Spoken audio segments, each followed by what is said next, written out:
All right, ready to dive into something pretty fascinating. I'm ready when you are. It's about the psychology of obedience. Obedience, huh? Yeah, why people follow orders, Even when? even when they're asked to do things that, go against their morals. Ah, I see where we're going with this. This should be interesting. We've got an audio excerpt from a research study that digs into this whole thing. Oh, wow.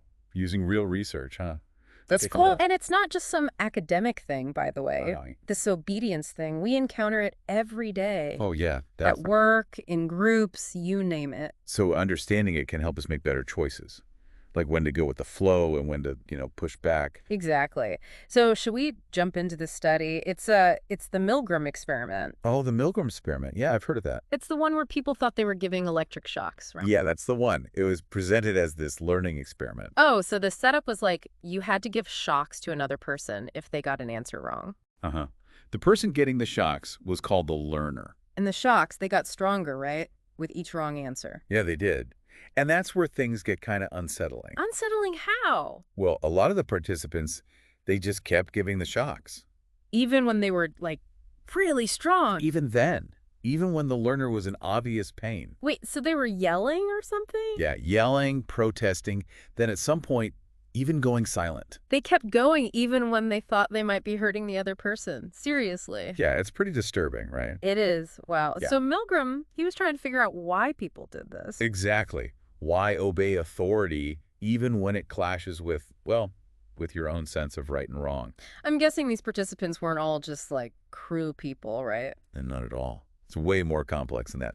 Several things are at play here. You ready to unpack some of them? Hit me with it. Okay, so one angle is evolution. Think about social hierarchies. Like the pecking order. Exactly. Early humans, to survive, they had to stick together. Right. Strength in numbers, all that. And to function as a group, they needed some level of obedience, right? Yeah. Obedience to leaders. So following orders, it was all about keeping everyone safe. Pretty much. But it goes deeper than that. Deborah Howe. Think about your early experiences with authority. Parents, teacher. Exactly. They teach us that obeying is the right thing to do. You don't say. It gets so ingrained that it becomes almost automatic. Like conditioned. Yeah, Yeah. exactly. Milgram called this the agentic state. The agentic state. It's like a mental shift. You stop seeing yourself as responsible for your actions. Whoa. You become an agent of the authority, just carrying out their will. So it's less I'm doing this because I choose to and more I'm doing this because I was told to. Exactly. It's wild how powerful that is. It can make people do things they'd never consider on their own. So this agentic state, it makes obedience more likely. Wow. Were there any specific conditions in this experiment, though, that really amped up the obedience? Definitely. There are a few key factors. All right, lay it on me. Okay, so first, perception of authority. Makes sense. Things like the experimenter's appearance, Yeah. how he acted, even the setting itself. The lab coat, the serious face, the whole 9 yards. Yeah, all of that helped establish him as the authority. Yeah. Then you've got the voluntary aspect. Memeing. The participants, they chose to be in the study. So that creates a sense of obligation. Exactly. Like, I signed up for this, so I got to follow through. And Milgram, he framed the situation carefully. Meaning. He didn't talk about inflicting pain. He talked about advancing science, a higher purpose. I see. So it's all for the greater good. Right. And on top of all that, there were these binding factors at play. They help keep people in that agentic state, even when they started feeling uncomfortable. Okay, now we're getting to the good stuff. What were those binding factors? Well, one was the way the experiment was structured. Each shock was only a tiny bit stronger than the one before. So like a slippery slope? You take one small step and it's easier to take the next? Exactly. Plus, there are these social obligations. I like sight. Social etiquette. People don't want to rock the boat, especially not in a formal setting. Right. So they were hesitant to question the experimenter or express their doubts. Exactly. And, well, there might have been this fear of consequences, too. Like even if they weren't explicitly stated. Right. Put it all together, and it created serious pressure to conform. But some people did resist, didn't they? They did. They experienced what Milgram called strain. Strain. What does that mean in this context? It's like this inner turmoil, this conflict between, following orders and your own moral compass. So it's like a tug of war in their head. Yeah, pretty much. Imagine being in that situation. You're being told to inflict pain, you're hearing this person pleading, but you also feel this pressure to obey the experimenter. It sounds awful. It was. And get this, for some people, the learner, the person getting the shocks, they would actually tell the participant to stop. Oh, wow. So they were getting conflicting commands. Yeah, from the experimenter, who is the scientific authority, and from the learner, who is the victim. Man, that would make things even more confusing. It did. It created even more tension, more doubt. I can see how that would make it harder to know what to do. Was there anything else that added to this strain? Yeah, there was this clash between their actions and their self-image. Meaning, A lot of these participants, they saw themselves as decent people. right? But here they were hurting someone. It just didn't compute. Exactly. It caused a lot of discomfort psychologically. Makes sense. So did people try to cope with this strain somehow? Oh, yeah, they did. Yeah. They used different mechanisms to try to reduce the strain to justify continuing to obey. Like what? Well, some just tried to avoid looking at the learner, or they deny that the pain was even real. Oh, so they were trying to distance themselves from what was happening. Exactly. Others tried to do the bare minimum, like maybe they'd give subtle hints to the learner or deliver the shortest shock possible. So they were trying to minimize the harm, but without actually disobeying. Right. And then some shifted the blame. They blamed the learner for getting the answers wrong, or they'd seek reassurance from the experimenter. Like, it's not my fault. I'm just following orders. Exactly. It's fascinating, isn't it, how people rationalize their actions. It is. It's like you want to believe you're a good person, so you find ways to justify what you're doing. Exactly. And sometimes just voicing their disagreement, even without disobeying, it seemed to help.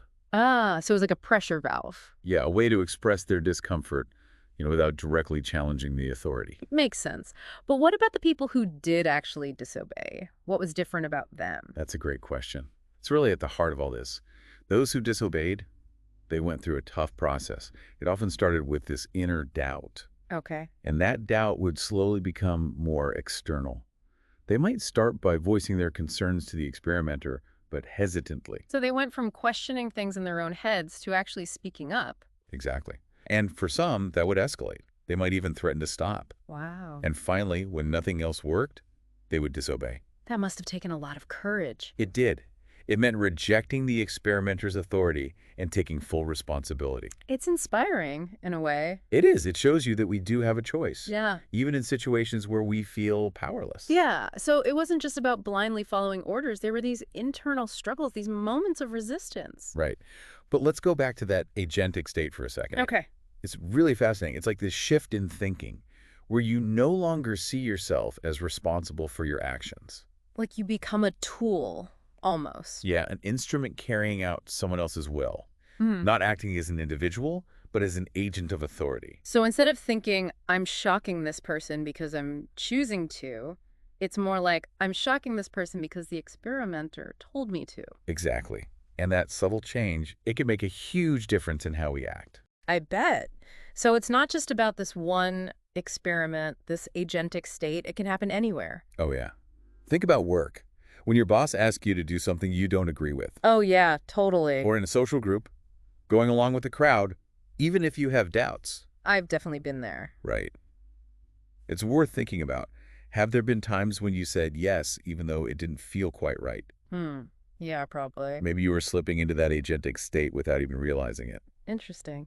But some people in the experiment, they did refuse to obey, right? They did. How did they break free from that mindset? It wasn't easy. They had this huge internal conflict, like this battle between wanting to obey and, their own moral compass. So what made them different? How did they manage to disobey? It was a process. They would start by questioning the experimenter, voicing their concerns. So pushing back a little. Yeah, even in small ways. Some tried to help the learner discreetly, like emphasizing the right answers. Oh, I see. So they were finding ways to resist without directly disobeying. Exactly. But eventually, for some, that wasn't enough. The conflict became too much. Right. They couldn't keep going. They had to draw a line. And that's when they made the choice to disobey. It must have taken a lot of guts to do that, especially in that setting. It did. It meant basically rejecting the whole experiment, the authority of the experimenter, everything. That's pretty powerful. It shows you that even under pressure, we do have a choice. Absolutely. We always have a choice, even when it feels like we don't. So, what can we learn from all of this? What's the takeaway for our listeners? Well, I think the biggest takeaway is the importance of critical thinking. Okay, so not just blindly following orders. Right. We need to be aware of how authority can influence us. And we have to be willing to question it, Well, right? exactly. To challenge the idea that obedience is always the right thing to do. It's about thinking for ourselves, making our own choices. Exactly. It's not about being rebellious for no reason, but about being thoughtful. Trusting our instincts. Right. The Milgram experiment, it shows us that anyone can do terrible things if they just blindly obey. So, the next time you're in a situation where you're being asked to do something that feels wrong, what should you do? Take a step back. Ask yourself, what would I do? What does my conscience tell me? It's a good question. It's easy to just go along with things, but we have to remember that we're responsible for our own actions. We are, no matter what anyone else tells us to do. This has been eye-opening. Thanks for taking this deep dive with me. My pleasure.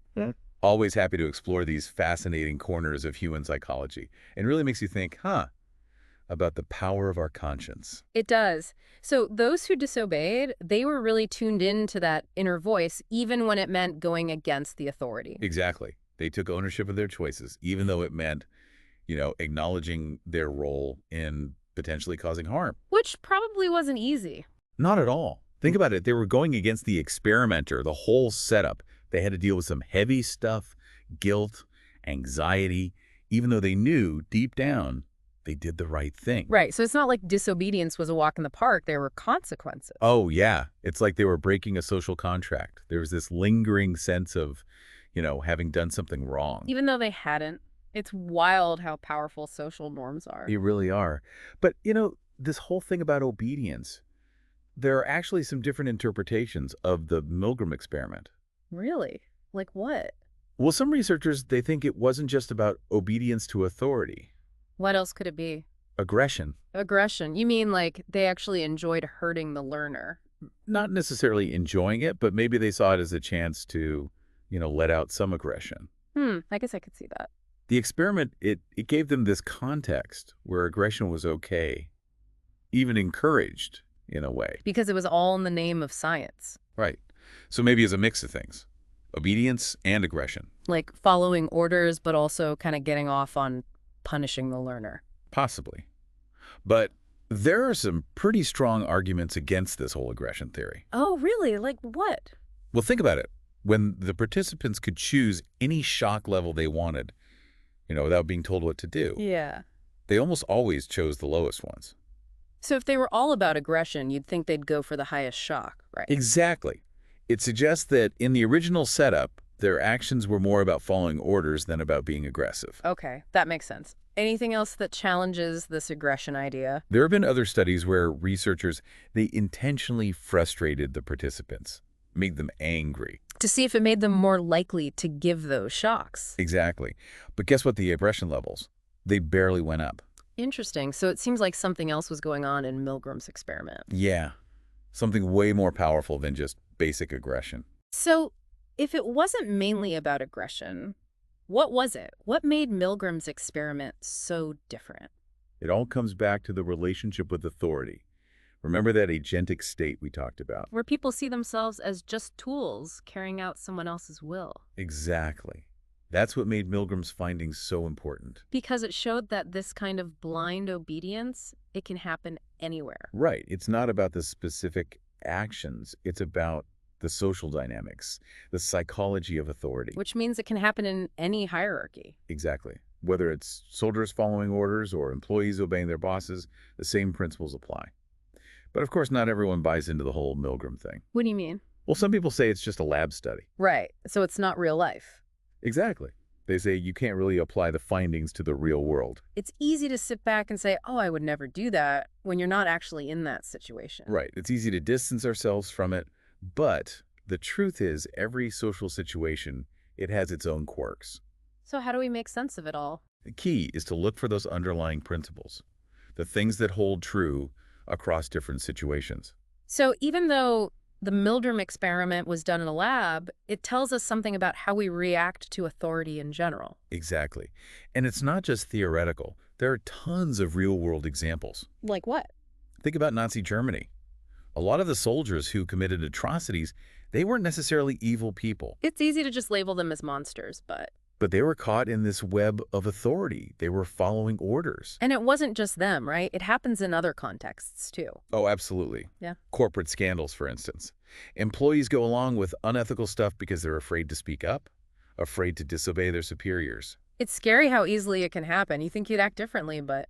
But you never really know until you're in that situation. Exactly. So what's the lesson here? What should we take away from all this? Well, for me, it's about being aware, about not just blindly obeying. Right, thinking for ourselves. Exactly. Questioning authority, evaluating the situation.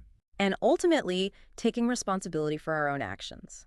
That's the key, even or maybe especially when we're following orders. So the next time you're asked to do something that feels wrong, even if it's coming from someone you're supposed to obey. Take a pause. Yeah. Ask yourself, what does my conscience say?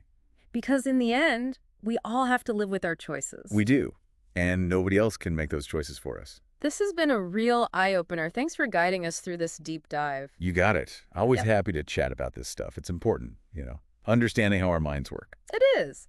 And to all our listeners out there, thanks for joining us on this deep dive into the psychology of obedience. Until next time, keep thinking critically and keep trusting your gut.